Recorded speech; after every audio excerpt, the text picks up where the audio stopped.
Samtang nalingaw ang kadaghanan sa pasundayag sa mga mananayaw sa sinulog matag street parade o virtual showdown, lagip sa makadani sa atensyon sa mga mananaway, mao ang matahong ug elegante nga babay nga mangu sa matag contingent ang Festival Queen. Sa matag nindot nga panapton, detalyadong pagtaod sa beads ug limpyo nga tinahian sa costume sa mga dancers og Festival Queen, nagpaluyo ang talento sa mga designers. Mga kauban, unsa ba ang gikanahanglan sa usa ka tawo aron mahimong designer alang kang Senior Santo Niño? Hi, good afternoon. Thank you, Kay. Alas 2 sa hapon ni atong Enero 9 sa Barangay Mabolo, Cebu City, napuno na sa buluhaton ang studio sa 54 anyos nga fashion designer nga si Kenneth Malayka Yamas o mas nailhan sa industriya nga si Mami Malayka. Siya kasamtangang gitahasan sa paghimo sa mga costume sa mga contingents sama sa Mandaue, Alcoy, ang lokal nga kagamhanan sa Kapitolyo ug uban pa. I'll be designing Mandaue and Danau City for the contingent. And for the Festival Queen, I'll be designing Mandaue and Alcoy. Provincial heads sa Capitol decided to dance.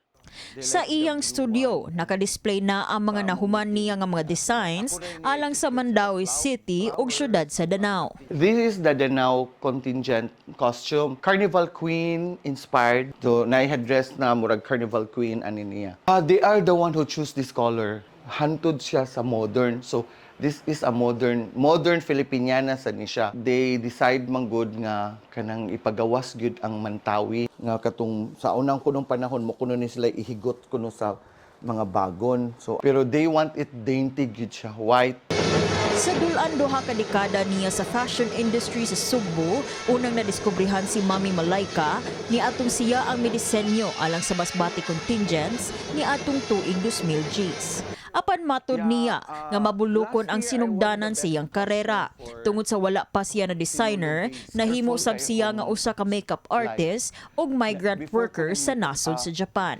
Nag-makeup artist ko mga during college days nako kay ganam ko pageant. Nag-Japayuki ko about 6 years. Mo na to nag-start na ko 2007, hinahinay ko balik og makeup. Hinahinay ko balik og kanang buhat og mga gowns, buhat og mga costumes. Gana-gana lang gay nako nga design clothes ni patok man siya. Kato nga time mo sa pag-pick gyud sa akong career.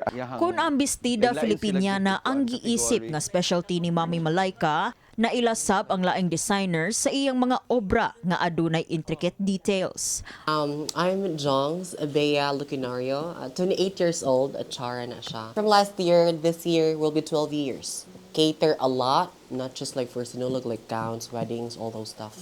Bata pa ko. I really love like drawing. Doing drawing should go like elementary. College, mauna gina ko na siya na da. Like high school, then college to shift for fine arts. Na-enroll ko interior design. And then fashion was just a subject way back then. Sa iyang studio sa Barangay Bulacau, Talisay, makita ang iyang bag-ong gihimo nga Festival Queen gown nga adunay puti ug gold nga color. This one is for rental with some clients here in Cebu. The old thing, Maria Clara. Some big sleeves. And then ako siyang gibutangan og add sa iyang skirt para at least to give more like details. Yang kani siya, ball gown pa na siya diha. Gold, which is like crazy sa sun. And then the crown, someone like represents like a beauty queen. Why white? Because white, it's a purity. Mas class mo ang white and gold. Oh. And then it catches like sa eyes. Kasamtangan wala pa'y gidala nga contingent si Jongs ning tuiga sa sinulog. Apan busy gihapon siya sa pag-supply og mga costume sa mga interesado nga kliyente sa pribadong sektor o sa mga international nga kliyente nga adunay nagkadaiyang pasundayag ning panahon sa sinulog.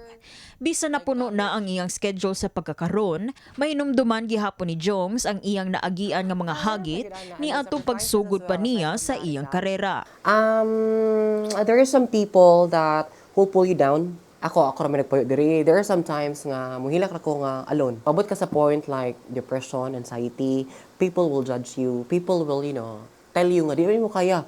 Ngano mo ko ano ato mo ni Jongs, di niya kaya. It's not easy for you to survive. I've been here for like almost 12 years now. And then I've been through a lot of clients. a lot of people. Usasab sa gipaambit nga nakatabang sa paglahutay silang karera isip mga fashion designers maong ilang way paglubad nga pagtuo og debosyon alang kan Senyor Santo Niño. Devotee manggug ko sa Santo Niño. Nya murag dahog na lang sa siya nakughalat at the same time makatabang sad ta sa ubang tao. Musimba gid ko kanang 9 days novena nga mo attend ko dito nga marag ko Lord kanang tagai lang ko nga kanang my family will be okay. I have a stable career. I have a lot of clients, and then just one thing, maniguwang ba ang tao. And then I really want to have like someone who would accept me who I am. Niya. Mipadayag si Jongs nga nakaila na sila kaniadto pa ni Mami Malayka ug maayo ang ilang relasyon sa usag-usa ug sa mga designers dinhi sa Sugbo. Gani, mipaambit siya sa iyang kamaligpayon sa gidaghanon sa mga bag-o nga henerasyon nga mga designers nga iyang makita karon sa industriya. Aniya ang ilang ikatambag alang kanila. Sometime ka sa imuhang pag-deliver, nya nindot ang presentation kung mao na imong gi-present, mausad na ang makita sa undap day. Be consistent. And then, kung unsa inyo na meetingan sa imuhang client, imo gyud na i-deliver. If mo ni imuhang design with your client, imuhang i-design pag yun more than that, dili ka mo downgrade. Kini si Liza May Piñaranda alang sa Sinulog 2026 sa My TV Cebu. Sugod na sa sinulog, kitang tanan maging senyor. Sugod na sa sinulog,